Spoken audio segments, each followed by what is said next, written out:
자, 거구 최대집이 의사협회 회장에 당선됐다. 어제 한겨레 신문이 그렇게 이야기를 했죠. 어떻게 당선이 가능했을까? 평소에 거구 꼴통 행태를 했다. 이렇게 보도를 했습니다. 그들이 보면 거구 꼴통 행태로 보이겠죠. 저도 지지난주죠. 일요일 날 열린 의사협회 비대위 대표자 회의에 가서 연설을 했습니다. 이 대국민 기만하는 이 문재인 케어 이렇게 깨부수자고 이야기를 했습니다.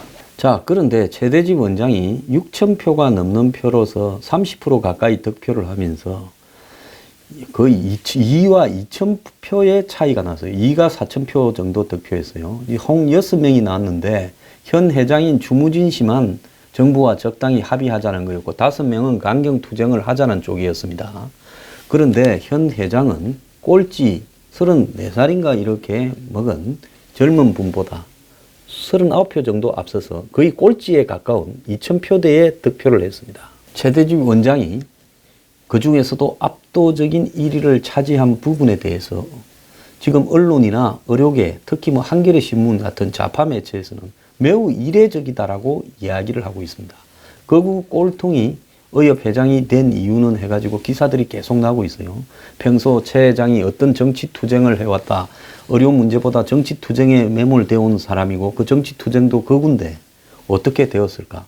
이것이 현재 이 사태를 바라보는 문재인 케어를 바라보는 의사들의 지금 위기감이 발동되어서 그 중에 가장 강경할 투쟁을 한 사람을 선택했다.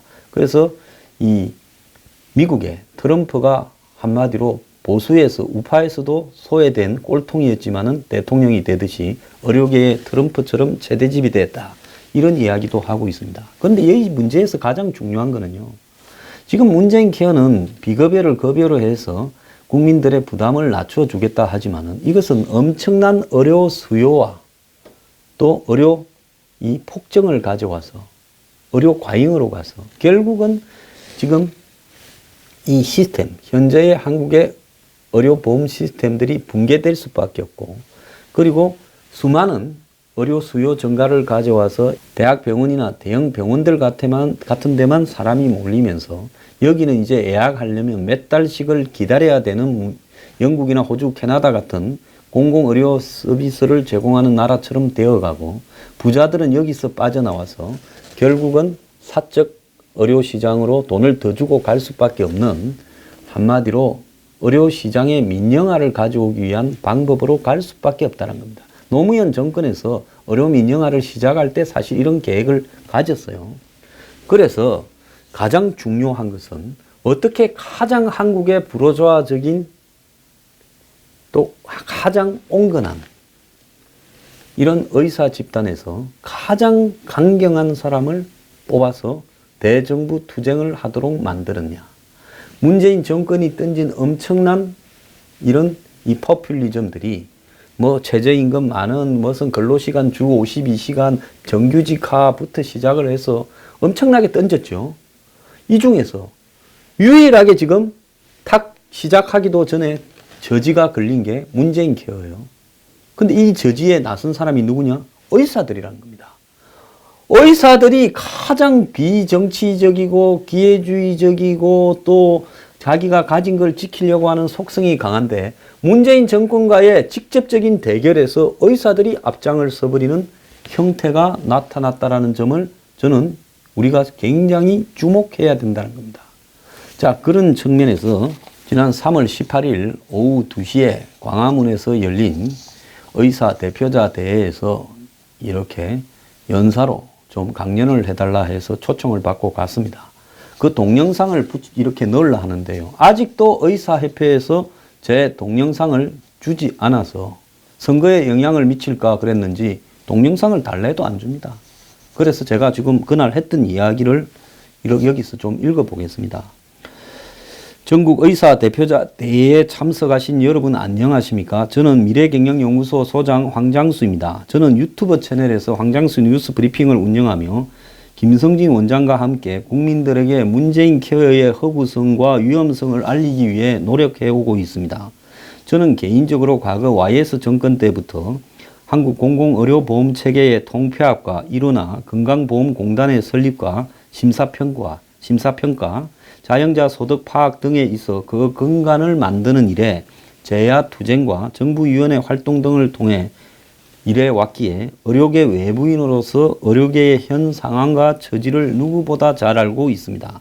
그래서 자신있게 단언하는 바 문재인 케어는 대국민 사기극이자 한국의 의료 공급 체계를 파괴하는 위험한 포퓰리즘적인 선동입니다. 한국의 공공의료보험 체계는 한국민만의 독자적인 정치 사회적 특성과 의료계의 협조와 양보를 통해 나름 의료 선진국들도 부러워하는 기막힌 균형점을 많은 시행착오 끝에 이룩하였습니다.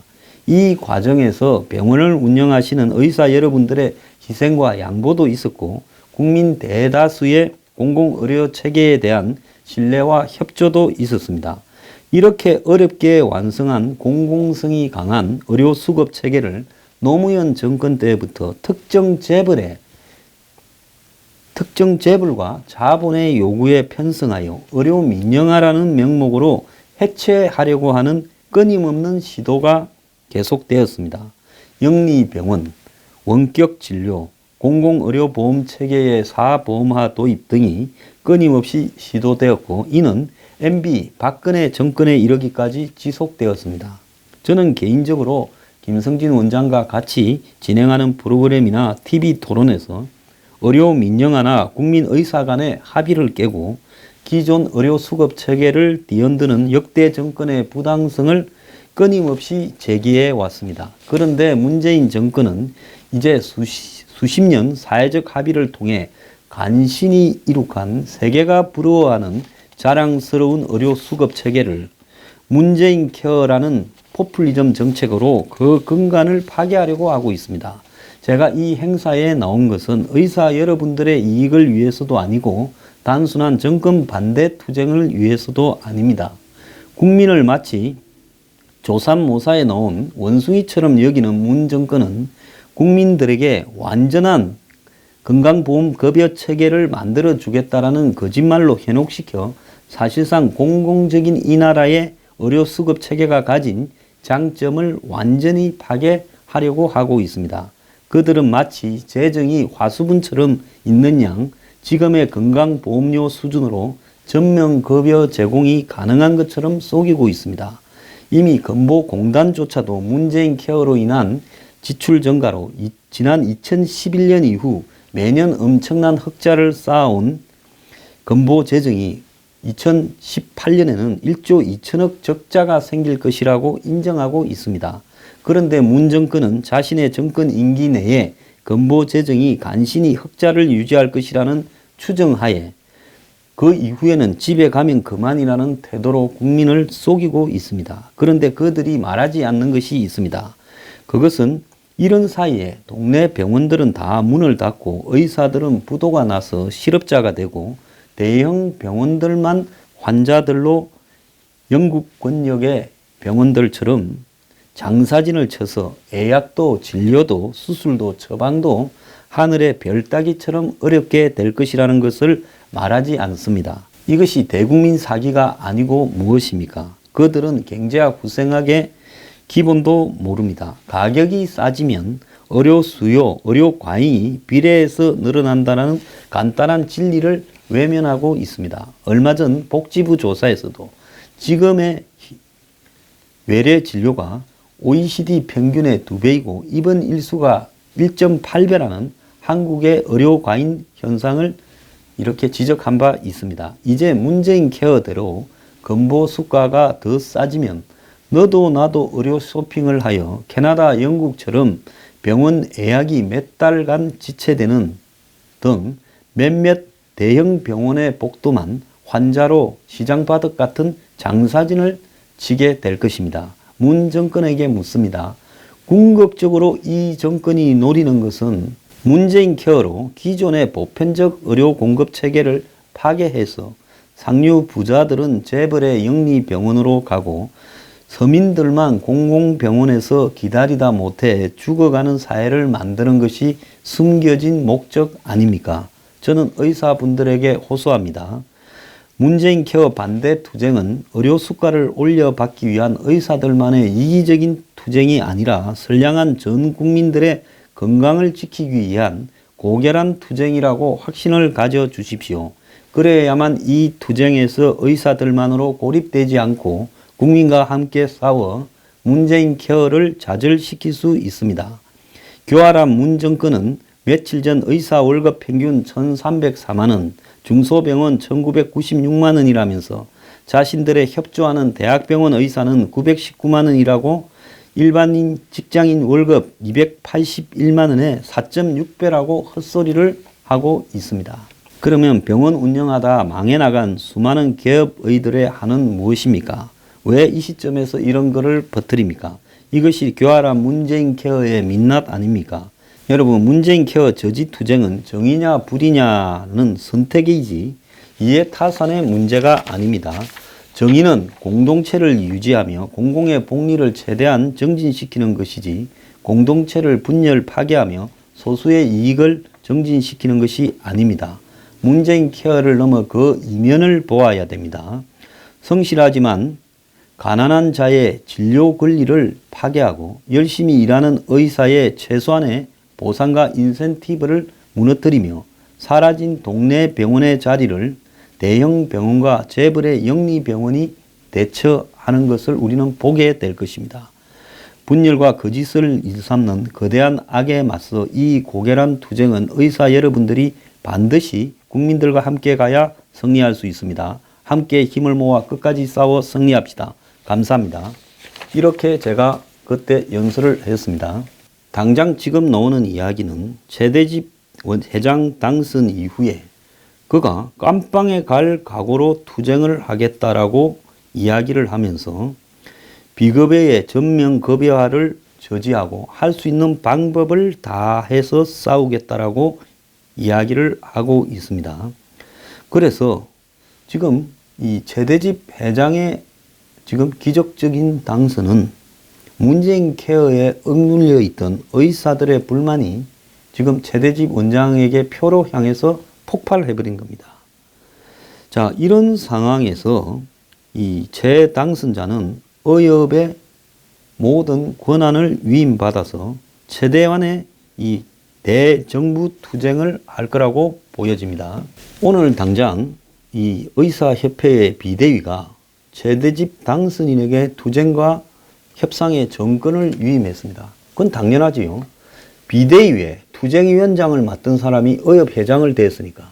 원래 의협이 있는데 비대위를 별도로 만드는 것은 하도 의협회장이 투쟁을 하지 않고 정부하고 뒷거래를 하려 하니까 의사들 중에 투쟁적인 사람들이 비대위를 만들자 했고, 그리고 비대위 안에서도 투쟁을 전담하는 역할을 하던 최대집이 지금 의사협회 회장이 됐습니다.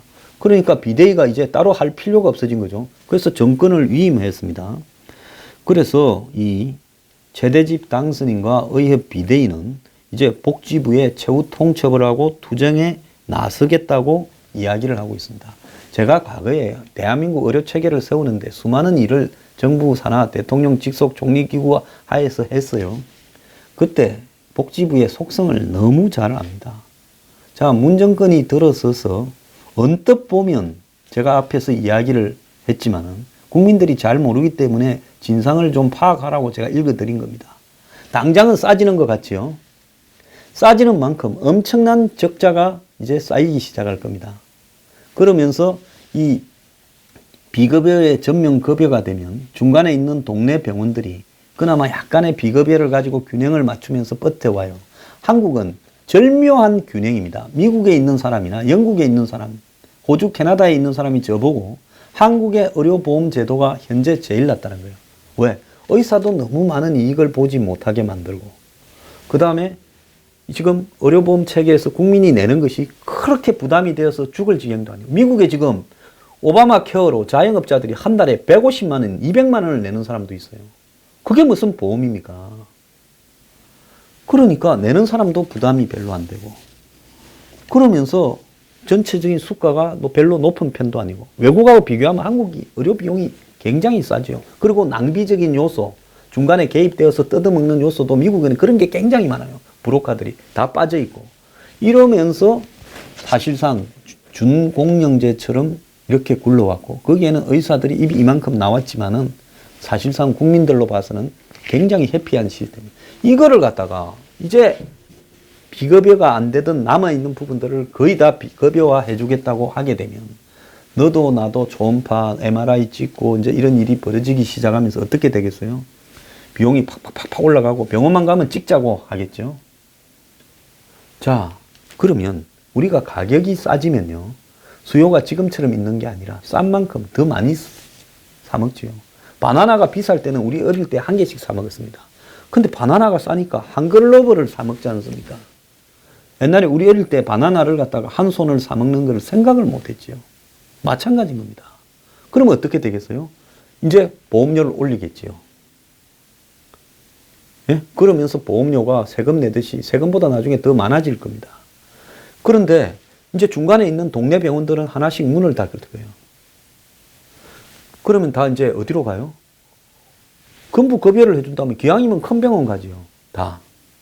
그러면서 동네 병원이 하던 역할들이 없어지고 이제 큰 병원에 가는데 문제는 거기서 시작되는 겁니다. 장사진을 치겠지요. 캐나다 계신 분, 호주 계신 분, 영국 계신 분 제 방송 들으면 잘 아실 겁니다. 미국에는 아파서 병원 가면 잘못하면 돈이 몇 천만 원, 몇 억 나옵니다. 한국에서 미국에 놀러 갔다가 연예인이나 이런 분들 사고 나가지고 몇 억 낸 사람도 많습니다. 그래서 어마어마한 의료비예요, 미국은. 간호사가 주 3일 일하는데 한국보다 월급이 한 2.2배가 많습니다. 그러니 의료 비용이 높아질 수밖에 없지요. 자, 미국이나 영국이나 캐나다에서 수술을 받기를 기다리다가 하도 약속이 안 잡히고 또 몸이 안 좋아서 잡으려면 나중에 나을 때쯤 되면 오라 해서 가면 뭐 차나 열심히 마셔라 하고 이럽니다. 자, 그러면서 의사 보기가 어려워요. 자, 그러면서 병원에는 줄을 서가지고 약속이 어디까지 일이 있습니다. 그럼 부자들은 어떻게 해요? 우리는 부자들만 상대하는 별도의 개인 병원, 영리병원을 허락해 주지요. 그럼 부자들은 3배, 4배 되고 거기 가서 치료를 받는 겁니다. 자, 이런 식으로 이렇게 결국 전체를 공영화 간다라는 것은 나중에 부자들을 위한 민영 의료 시장이 활성화된다는 걸 의미하는 거예요. 실제로 노무현 정권에서 이걸 하려 했어요. 의료 영리화의 중심에는 노무현 정권이 서 있고 문재인 정권은 그 연장선상입니다. 겉으로는 공공성을 강화하는데 공공성을 강화하면 결국은 의료 영리화 시장으로 가서 이 부자들은 부자들만의 고급 의료 시장으로 가고 서민들은 돗대기 시장에서 치료를 받는 거죠. 지금처럼 이렇게 청청이 되어 있는 체계를 완전히 양분을 시켜버리는 겁니다. 자, 그런 시장을 여러분들이 원하십니까? 그래서 제가 의료 문제를 누구보다도 잘 알기 때문에 의료 전문가는 아니지만 문재인 케어는 안 된다고 제 방송에 수도 없이 이야기를 했고 의사들의 모임에 이 투쟁 현장에 가서 연설도 한 겁니다. 자, 그런데 여기서 하나 재밌는 부분은요. 의사들이 문재인 정권의 이 개혁이라고 주장하는 파퓰리즘의 한마디로 이 공세에 최초로 저항을 하고 막고 나섰다라는 거. 원래 과거에 민주화 시대에는 의사들이 투쟁에 나서면 그 정권은 끝이 났다 했어요. 근데 이제는 의사들이 그만큼 제일 마지막에 나서는 거죠. 그런데 이제는 의사들이 제일 앞에 제일 먼저 나섰다는 겁니다. 자, 결국 최대집 체제에 대해서 이 정권은 용납을 하지 않으려고 그러고 평소에도 최대집이라는 사람이 보기 싫었을 건데 이 의사협회 회장까지 떡 대서 가니 기가 찰 겁니다. 아마 보건복지부 관료들이나 불려가서 박살이 났을 거예요. 어떻게 이런 일이 발생을 하느냐. 자, 이제 최대집 원장은 우리가 원하는 것은 의사들을 제대로 존중해라. 이걸 받아들이지 않으면 4월 달에 강력 투쟁을 하겠다. 이 투쟁은 뭐겠습니까? 파업을 하겠다라는 거겠죠. 자, 정권을 손에 쥔 강경한 우리의 투사 최대집이 이 문재인 케어를 저지시키기 위해서 투쟁을 하는데요. 우리 국민들은 이것이 의사들만의 문제가 아니라 결국 국민들이 지금처럼 적은 비용으로 그리고 쉽게 의사들을 만날 수 있는 세계에서 유일한 한국의 의료 시스템을 지키기 위한 투쟁이라는 것도 인식하고 함께 동참을 해야 된다. 이 이야기를 하고 싶습니다. 감사합니다.